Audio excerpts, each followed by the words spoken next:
Hola, mi nombre es Carlos Tobar, estudiante de la Universidad Nacional Abierta. Hoy día vengo a hablarles lo que es la legislación nacional de los derechos humanos de la mujer. Podemos observar,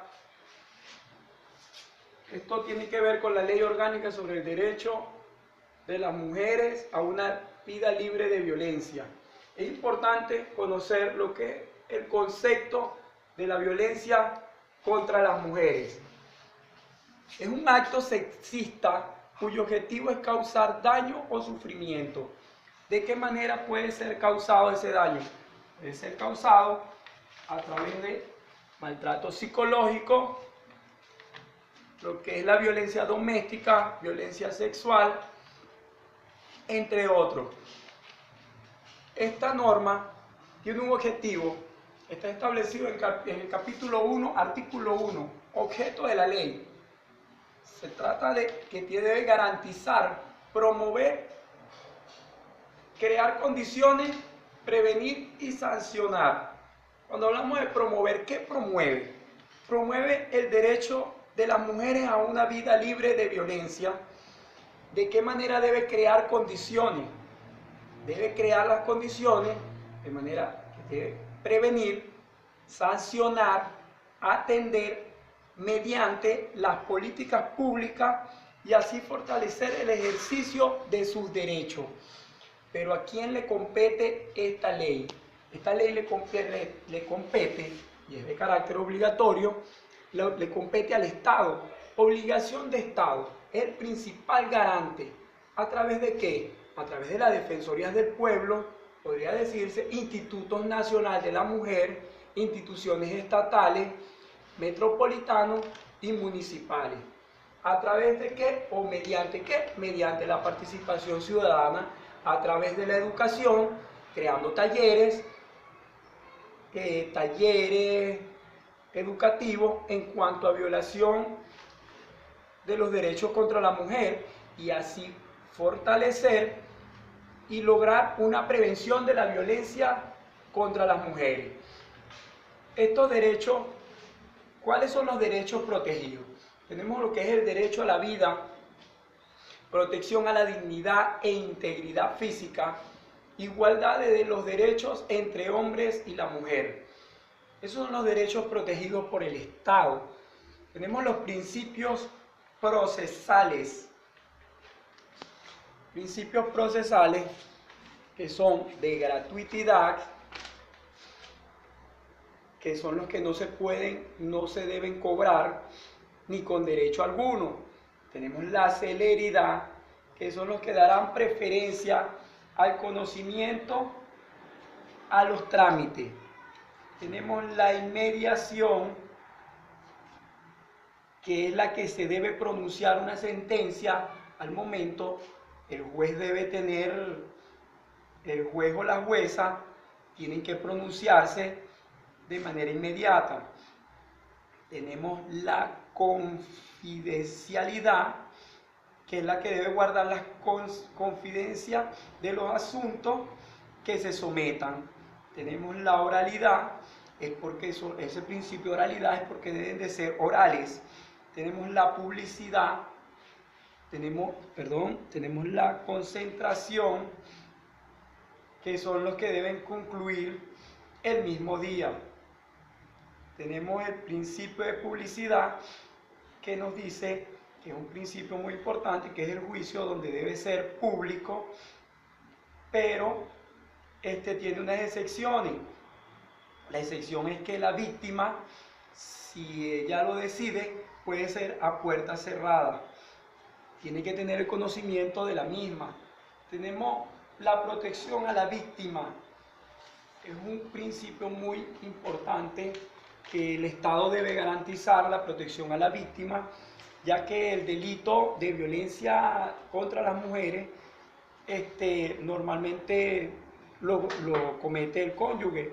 Debe brindarle una protección a la víctima una vez ya hecha la denuncia, lo que es sus datos, algún domicilio, si se va a ir a otro domicilio, debe resguardarle su integridad física en cuanto a todo eso. Tenemos Delitos y formas de violencia. Vendría siendo lo mismo entre delitos y formas de violencia, pero hay una diferencia, son los mismos, los coloco así para no redundar mucho. Lo que es el artículo 39 nos establece los delitos y el artículo 15 nos establece las formas de violencia. Nos vamos a ir lo que es la violencia, voy a irlas nombrando una a una. Violencia psicológica son los tratos humillantes, ofensas. Tenemos el acoso u hostigamiento, que son las expresiones verbales, escritas, puede ser también escritas por medio de un mensaje, puede ser mensaje de texto o electrónico. Tenemos las amenazas. La amenaza es una advertencia de causar algún daño, que puede ser también a través de medios electrónicos, puede ser alguna expresión verbal. Tenemos la violencia física. La violencia física son las lesiones internas o externas ocasionadas por un objeto contundente. Puede ser cortante, entre otras. Tenemos la violencia doméstica, que es la que es ocasionada normalmente por el cónyuge, que la violencia doméstica también es ocasionada hacia los niños, niñas, adolescentes, que la violencia doméstica le causa daño psicológico a los niños. Tenemos la violencia sexual, que es la que vulnera el derecho a decidir, de manera de que ella debe tomar la decisión en cuanto a si en ese momento quiere estar o no quiere estar con esa persona. Tenemos el acceso carnal. El acceso carnal, como lo dice, violento. Simplemente un acceso carnal, una violación de manera carnal donde hay penetración. Tenemos la prostitución forzada, que es obligada a un acto sexual. Tenemos la esclavitud sexual, es la privación ilegítima a su libertad. Es obligada a estar cumpliendo algún acto sexual o carnal. Tenemos el acoso sexual, tenemos la violencia laboral, que es muy poco nombrada, pero es la que obstaculiza el acceso al empleo. Tenemos también la violencia patrimonial y económica, que es ocasionada, esa patrimonial es ocasionada a un daño a los bienes económicos, puede ser inmueble o puede ser mueble. Tenemos la violencia obstétrica, que es un daño ocasionado al órgano reproductor de la mujer. Pero también esta violencia obstétrica también es ocasionada por médicos y enfermeros, ya que le hacen un daño psicológico y le hacen daño psicológico a través de maltratos verbales cuando la mujer está dando a luz. Tenemos la esterilización forzada, que es causada intencionalmente, por eso se dice intencionalmente, pero sin el consentimiento de ella. Tenemos violación mediática, violación institucional, violación simbólica. La violación simbólica es el signo que transmite desigualdades. Tenemos el tráfico de mujeres, niñas y adolescentes, el tráfico es entrada y salida ilegal a un país para cumplir X trato de lo que le vayan a dar lo que es a esas niñas y niños y adolescentes.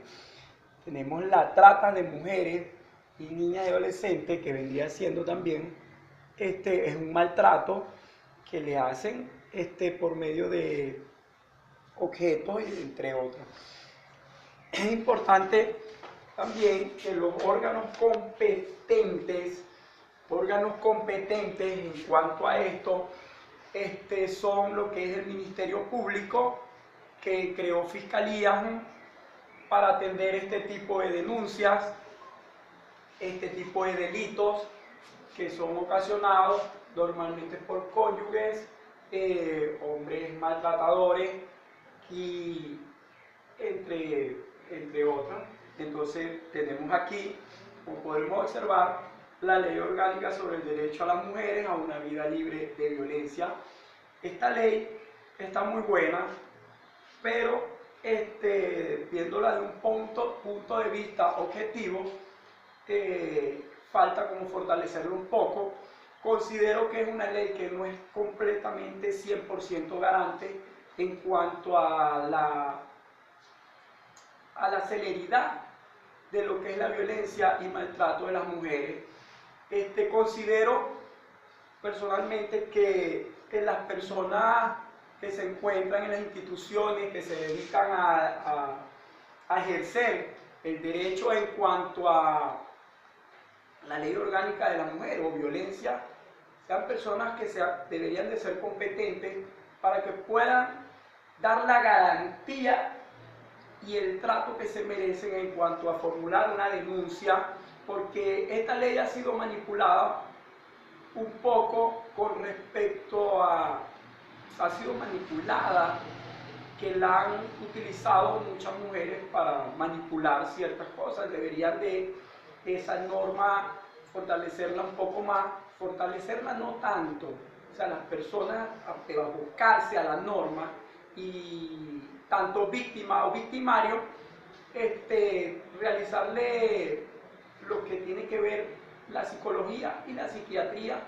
para tener basándose esos funcionarios en las máximas experiencias, llegar a lo que es la certeza del delito ocasionado en ese momento.